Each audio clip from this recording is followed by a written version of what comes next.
A paz do Senhor Jesus, tudo bem com você? Graças a Deus. Eu quero parabenizar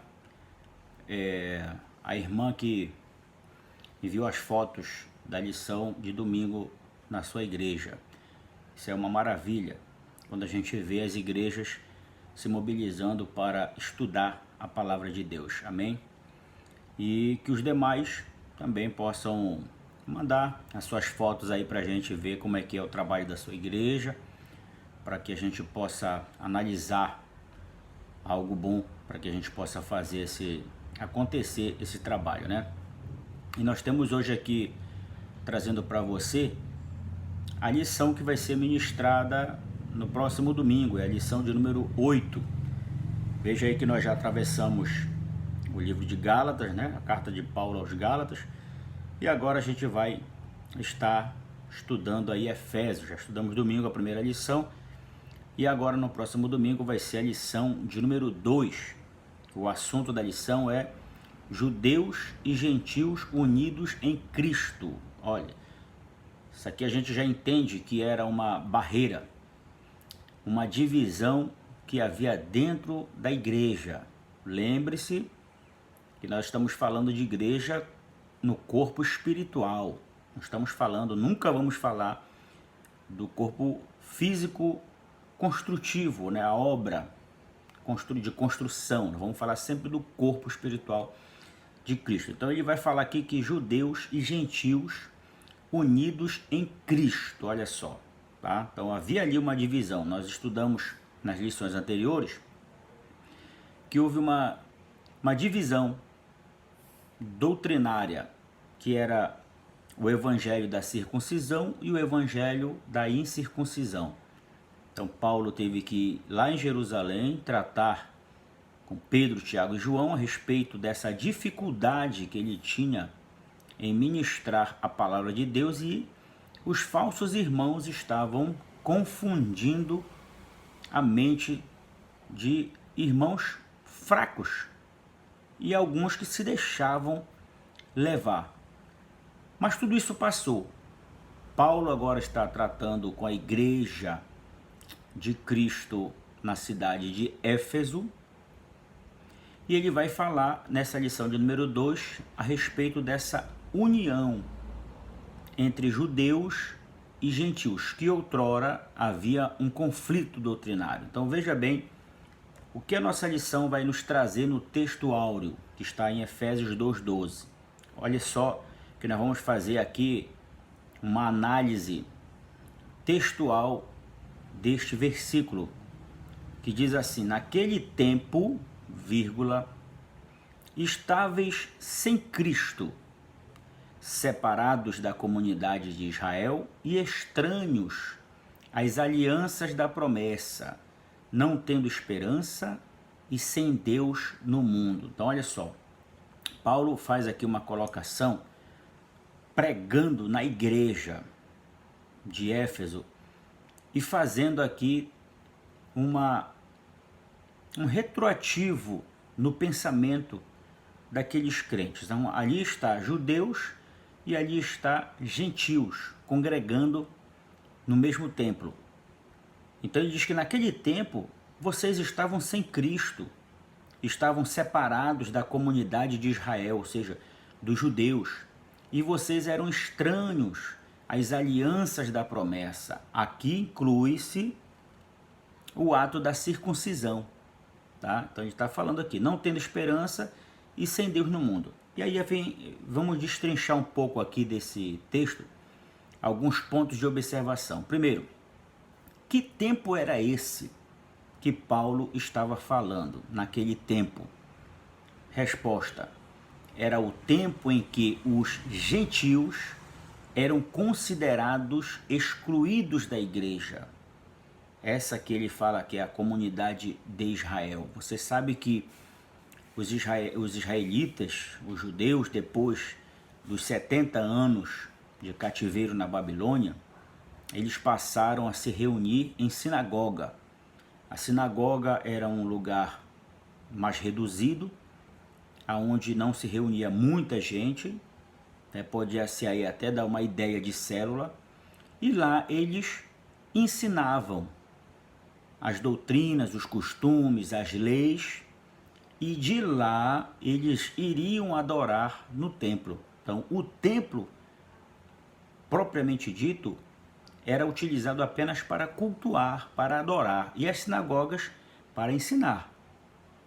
Então veja só, que naquele tempo os gentios, eles eram considerados excluídos, eles não poderiam entrar nem em sinagoga e nem em templo. E se porventura algum gentio entrasse em uma sinagoga, os judeus se retiravam.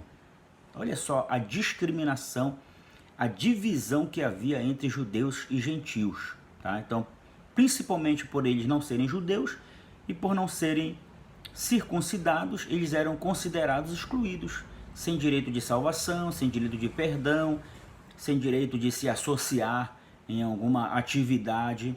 Então olha só essa observação que eu coloco aqui. Esse estado de separação, ou um estado de desprezo, era considerado pelos judeus, tá? Que diziam que os gentios não tinham direito e nem esperança de salvação. Não tem jeito para vocês, não tem salvação para vocês. Então, se não circuncidar, então eles colocavam isso como um fardo para os gentios. Mas veja, a circuncisão, ela foi uma determinação de Deus. Foi uma aliança que Deus fez com Abraão e com os judeus, os hebreus. Mas os gentios estavam excluídos dessa aliança, mas isso não queria dizer que eles não poderiam ser alcançados pelo evangelho de Cristo que Paulo pregava. Então essa é só uma observação do nosso textual. E a nossa verdade prática diz que a igreja é um corpo indivisível e tem como fundamento único o próprio Cristo. Olha só que essa verdade prática ela é fundamental. Então olha só, o que é um corpo indivisível? É um corpo que não pode ser separado ou dissolvido. Ou seja, a igreja, como um corpo espiritual, que tem Cristo como fundamento, que no caso é o cabeça, é aquele que dirige, aquele que coordena, é aquele que vê, é aquele que ouve, é aquele que fala, é aquele que sente o cheiro, que sente, tem sentimentos, ele é o cabeça. Não pode ser separado, tá? Não pode. Não pode haver divisão em nenhum sentido, nem político, nem religioso, nem doutrinário. A igreja, ela tem que ser unânime. Ela é a coluna da verdade. Então, por essa razão que nós estudamos essa lição nesse trimestre, para que a gente possa nos fortalecer como igreja. Nós possamos estar unidos numa só visão, num só foco, num só objetivo. Então, ela não pode ter divisão de raça, tribo, nação, cor, etc. e tal. Então, a igreja, ela é igreja e ponto final. Tá? Eu sempre costumo dizer que quando Deus ele olha de cima para baixo, ele não vê denominações, ele não vê status social, ele vê como um todo, ele olha para dentro do coração e ele quer encontrar fé, confiança, gratidão, ele quer encontrar amor.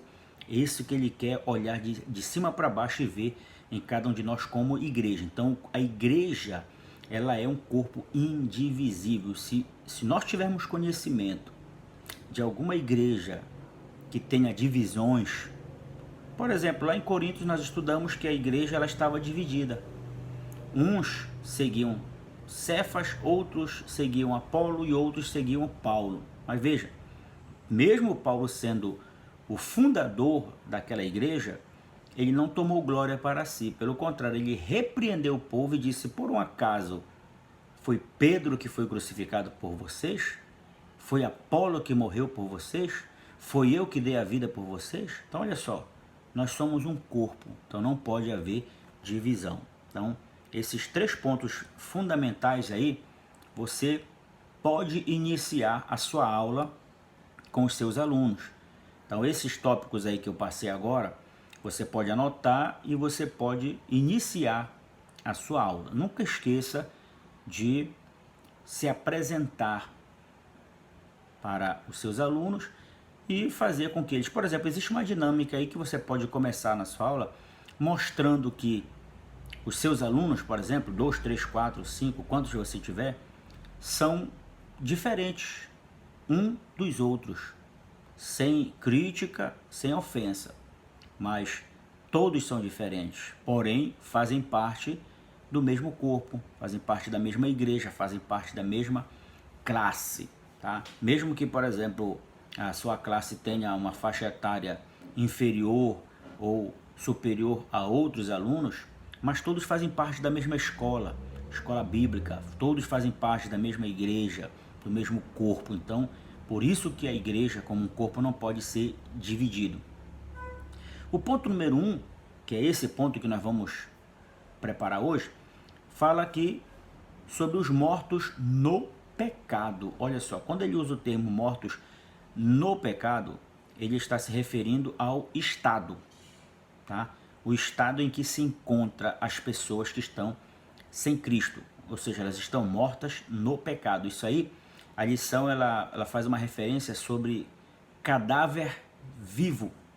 São mortos vivos. São pessoas que estão andando, trabalhando, estudando, estão fazendo todas as suas atividades naturalmente, fisicamente, porém, espiritualmente elas estão mortas. Então, é Efésios capítulo 2, o versículo 1, versículo 2 e versículo 3. E aí nós temos 3 subtópicos, que é o pecado mata espiritualmente, Satanás e a vida pecaminosa, e o pecado nos faz filhos da ira. Então, eu quero que nós aprendamos aqui esses 3 tópicos. Primeiro, o pecado mata espiritualmente. Todos nós já sabemos que o salário do pecado é a morte. Mas veja bem, podemos falar sobre morte física e podemos falar sobre morte espiritual. Por exemplo, pessoas que cometem pecados, que infringe a lei, que mata, rouba, adultera e faz tantas coisas mais, também podem ter consequências físicas, no caso, mortes físicas. É o que acontece às vezes com um infrator, quando ele enfrenta a polícia, por exemplo, e ele morre naquele confronto, ele morreu por consequência do pecado.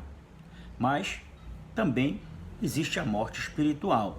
Então, assim como a morte física separa o espírito do corpo, a morte espiritual também separa o homem de Deus. É isso que o ponto número 1 dessa lição está dizendo. Então, olha só, um cadáver vivo, sem a graciosa presença do Espírito de Deus na alma, é tão incapaz de pensar, desejar ou fazer algo. Olha só, uma pessoa morta fisicamente, ela fala, ela vê, ela ouve, ela sente alguma coisa? Não, não sente.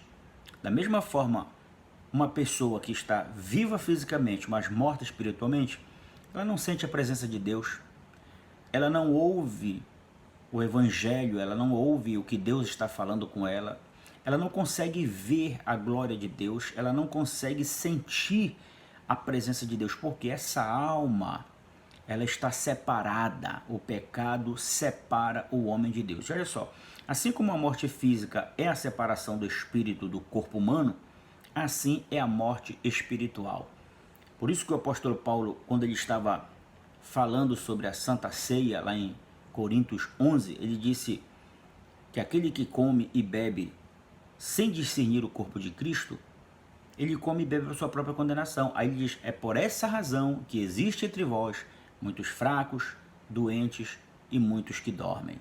Então olha só, os fracos, pessoas que não têm forças para ir à igreja, para ir a um culto, para servir a Deus. Doentes, pessoas que sentem dores na alma, dores espirituais, reflexos na sua vida que prejudicam a sua alma. Talvez não tenha feridas no corpo, mas tem feridas na alma, no coração, na mente, no sentimento. E as que dormem. Esse termo dormir, ele se refere aí à morte espiritual. Pessoas que estão dentro da igreja, mas estão mortas. Não sentem, não falam, não ouvem, não vê. Da forma como elas entram, elas saem. Então, não houve mudança nenhuma. Então, essa é a morte como consequência do pecado. Aí vem aqui uma observação. O salário do pecado é a morte. Então, trata-se da separação entre o homem e Deus.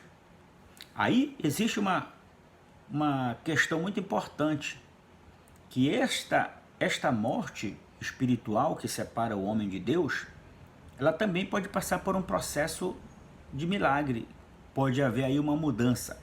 E aí a gente entra no ponto número 2 da lição, que fala sobre Satanás e a vida pecaminosa.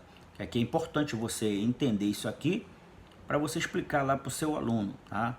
Então, algumas observações aqui, elas não estão contidas aí na sua revista, para que você possa não ficar lendo a revista para o aluno incentive o seu aluno a ler a revista em casa, e dentro de cada tópico pedir para que ele possa marcar qual foi as palavras que mais lhe chamaram a atenção. Peça para ele grifar de caneta ou então com um marca-texto, para que você possa ver, dinamizar a sua classe, de forma que você possa ver os seus alunos se empenhando também a estudar. Tá? Isso também passa a ser um desafio para você. Talvez você tenha na sua classe alunos que fazem perguntas, eles querem saber muitos dos porquês, o que aconteceu, o que deixou de acontecer, e você tem que ter resposta para eles. Então, olha só, diz aqui no ponto número 2, a respeito de Satanás e a vida pecaminosa. O que é isso? Olha?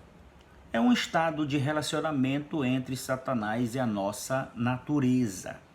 Existe um relacionamento, um envolvimento aí entre Satanás e a nossa natureza? É quando a Bíblia diz que a nossa luta não é contra a carne e contra o sangue.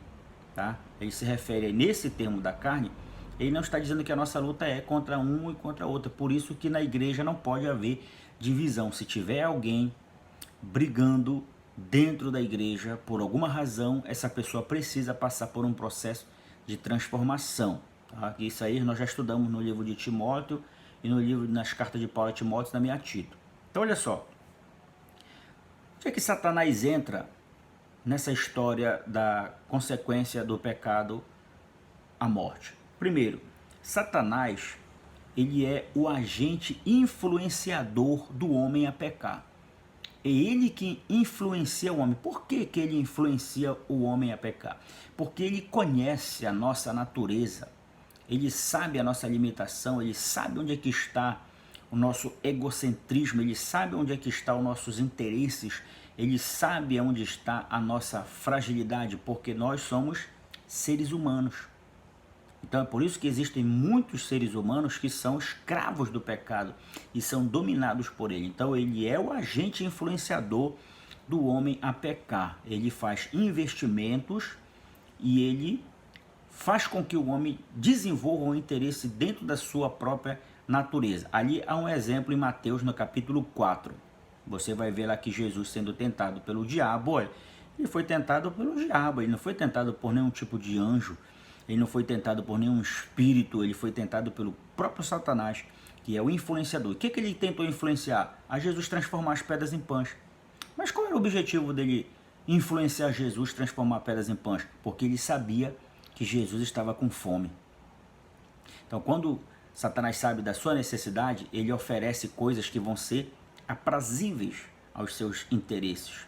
Depois ele levou ele a um alto lugar e tentou influenciar ele a se jogar, porque ele fundamentou essa influência na palavra de Deus. É aqui que muitas vezes nós, como cristãos, precisamos tomar cuidado, que nem toda profecia, toda revelação é de Deus. Às vezes são coisas que vêm para nos influenciar, a fazer a gente complicar a nossa vida profissional, complicar a nossa vida familiar, complicar a nossa vida ministerial, e isso são riscos que nós sofremos de sermos influenciados. Pode ser por um irmão, pode ser por um amigo, pode ser por um familiar, que pode trazer essa influência e a gente acaba pensando que é de Deus, e a gente precisa tomar cuidado. Quando ele usa o termo lá, o curso deste mundo, ele trata do sistema mundano atual em oposição ao mundo vindouro, ou seja, a nossa vida, como nós já estudamos nas lições anteriores, que a nossa herança não é aqui, a nossa herança é no céu. O nosso mundo não é aqui, o nosso mundo é no céu. Foi Jesus que disse isso. E lá em João, no capítulo 14, ele disse que ele foi para o céu para quê? Para preparar um lugar para nós. Então, esse curso desse mundo é o sistema mundano. Às vezes envolve um sistema político, às vezes envolve um sistema religioso, um sistema educacional. Então nós precisamos estar atento aí a esses sistemas que querem nos influenciar a nos afastar de Deus. Então tem muito, é por isso, agora você vai começar a entender, pastor, então é por isso que às vezes tem pessoas que quando elas crescem profissionalmente, elas perdem o interesse de vir à igreja. Entenda. Uma certa vez, uma pessoa disse assim pra gente, pastor, eu estava bem numa empresa, trabalhando bem, ganhando razoavelmente, mas ele recebeu uma proposta de que ele saísse daquele emprego para ele ir para ocupar uma outra função em uma outra empresa, porque ele iria ganhar mais, ele ia ser bem remunerado. E ele pensou, então ele foi orar, e ele recebe uma confirmação no coração dele de que ele não deveria fazer isso. Por quê? Porque alguém estava sendo usado pelo inimigo para influenciar ele a sair daquele emprego, a ir para outra empresa, e quando chegasse lá por 2, 3 meses, ele seria demitido. O que ia acontecer aí? Ele ia perder o seu trabalho porque ele foi influenciado. Então isso acontece às vezes na igreja, você está exercendo uma atividade, você está fazendo aí o seu trabalho e de repente alguém vem lhe influenciar a sair dessa função para ir para uma outra função, ocupar uma outra função, porque a perspectiva de crescimento é melhor, e é aí que a gente precisa tomar cuidado. E muitas das vezes, esses influenciadores do mal utilizam-se da própria palavra de Deus para enganar. E a gente tem que tomar muito